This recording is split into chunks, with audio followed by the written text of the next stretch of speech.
안녕하십니까. 한국기가시연구소 대표 이상욱입니다. 오늘은 제가 오후 5시에 고성군 고성가요협회에서 주최하는 고성국민 노래자랑 심사를 하게 되어 있습니다. 제가 노래에 대해서는 전혀 알지도 못하는데 가요협회 회장이 저보고 꼭 심사위원회 한 사람으로 참여해 달라 그래서 어쩔 수 없이 수락을 했습니다.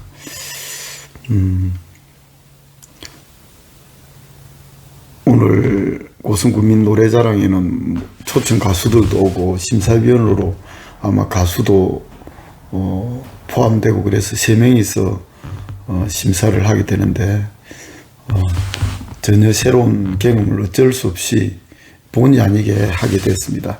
지금 시간이 좀 여유가 있어서 제가 오늘은 저 서재에서 푸코가 이야기한 에피스테메 구조주의자인 푸코는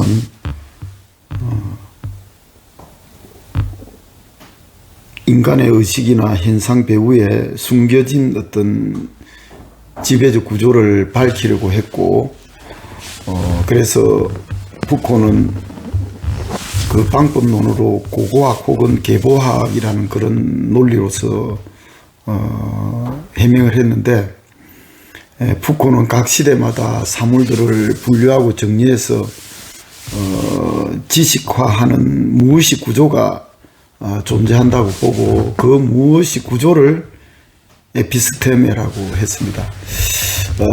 철학이라는 게 그 세계를 바라보는 어떤 그런 창의를 할 수 있는데, 실존주의 철학에서는 인간을 세계 내에 던져진 그런 존재로 보고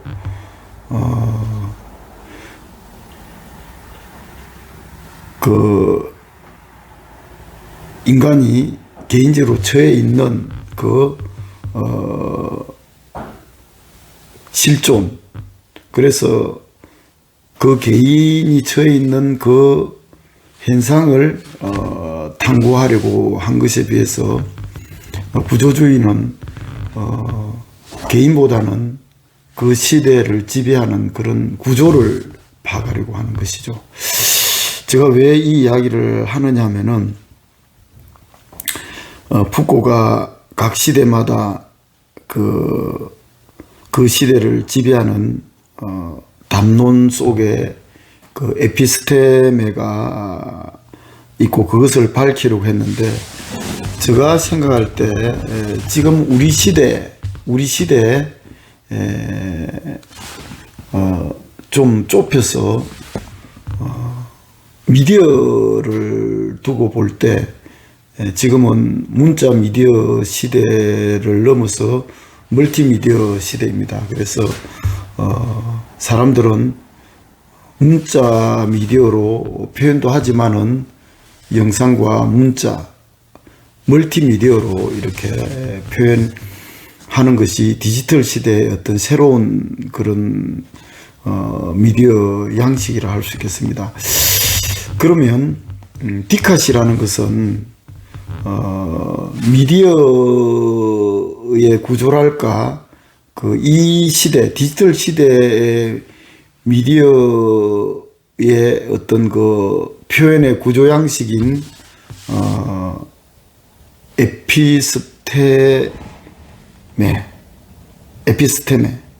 에피스테메의 가장 미적 발현 양식이 디카시다, 그렇게 말할 수 있을 것 같습니다. 디카시를 바라보는 그런 관점은, 디카시가 어떤 제가 개인 실험으로 2004년에 처음 시작했다고 하더라도 그것은 개인의 어떤 실험으로 그것이 하나의 장르가 될 수는 없는 거죠. 그러니까 미디어의 에피스테메의 발현이, 그러니까 개인을 넘어서 그 시대의 어떤 무의식의 구조의 미디어의 발현이 그 미디어로 표현하는 새로운 시적 양식이 에피스테메의 시적 양식으로 디카시가 나타났다. 그렇게 볼 수 있을 것 같다는 생각을 오늘 문득 하게 됐습니다. 앞으로 디카시는 보다 정교하게 실온화가 이루어져야 하고, 또 많은 실온가들이 디카시를 실온화하는 작업에 참여하고 있습니다.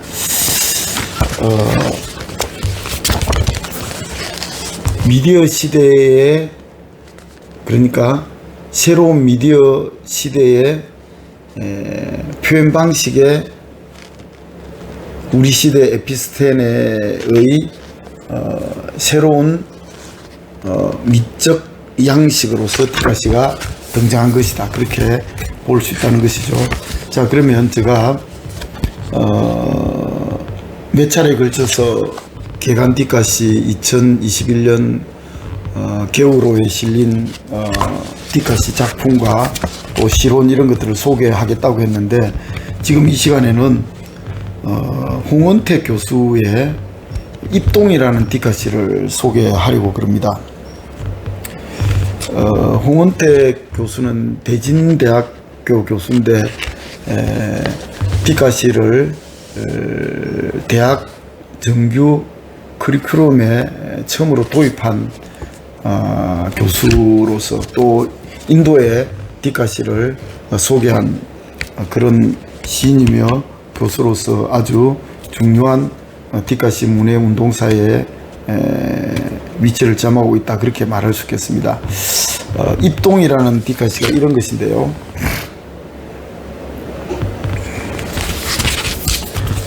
입동.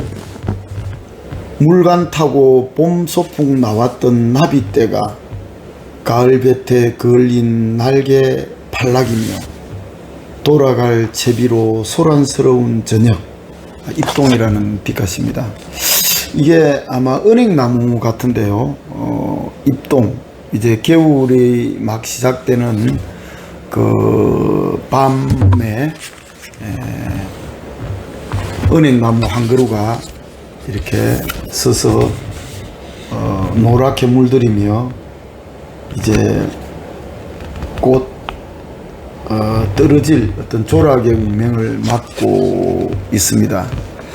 그래서 이걸 물간을 타고 나무에 물간을 타고 봄 소풍 나왔던 나비떼라고 은행나무의 그 무수한 잎들을 그렇게 은유하고 있습니다.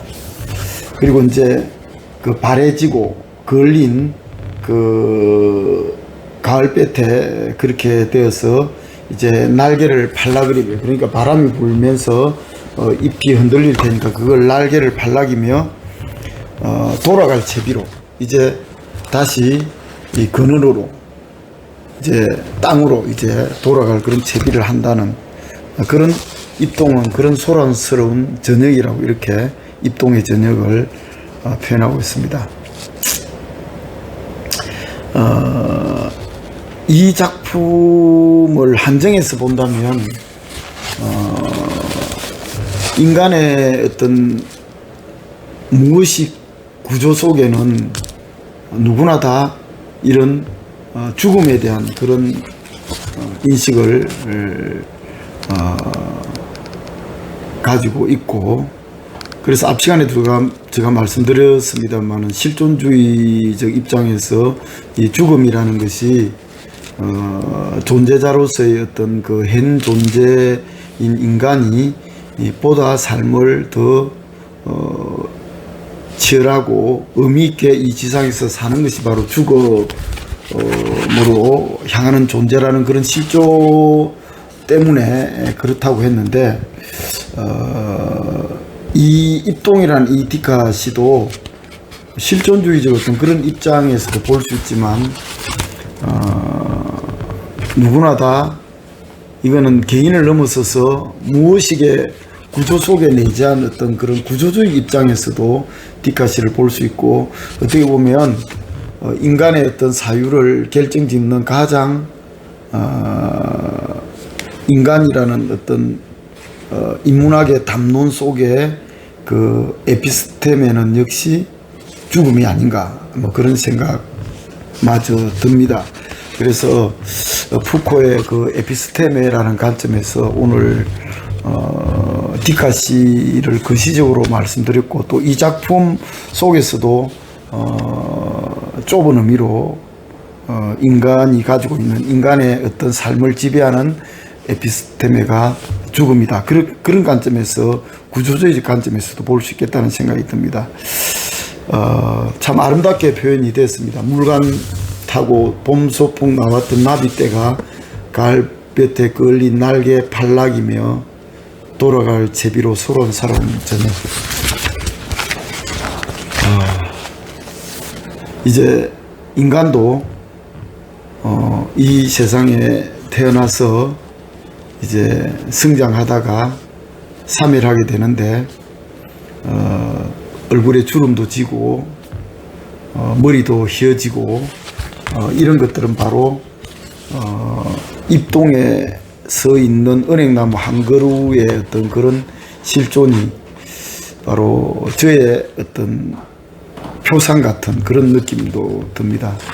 얼마나 남았는지 모르지만 남은 시간 더 치열하게 그렇게 살아야 되겠다는 생각을 하는 게 죽음으로 향하는 존재가 바로 인간이기 때문이죠. 그래서 더 열심히 살겠다는 것이죠. 저는 이걸 유튜브에 올리고 이제